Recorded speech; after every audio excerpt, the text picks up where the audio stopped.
Dabar noriu parodyti taškinį juosmens masažą. Masažuodami turbūt pastebėjote įtemptas vietas, o juosmuo fiziologiškai yra labai įtempta vieta, nes jam tenka daug krūvio.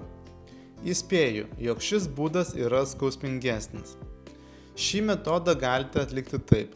Įspauskite nykštį toje vietoje, kur įtempta, ir sukite mažus ritmiškus ratus vienoje vietoje. Būtinai atsiklauskite žmogaus, ar jam yra komfortiška. Taip pat labai svarbu, kad įspaudę vienoje vietoje masažuotumėte ne ilgiau kaip 1-2 minutės, nes jei masažuosite ilgiau, gali pasireikšti atvirkštinis efektas. Raumenys dar labiau įsitemps, taip pat gali atsirasti mėlynė. Iš viso juosmenyje išsirinkite ne daugiau 3-4 įtemptus taškus ir juos masažuokite ne ilgiau 1-2 minutės kiekvieną.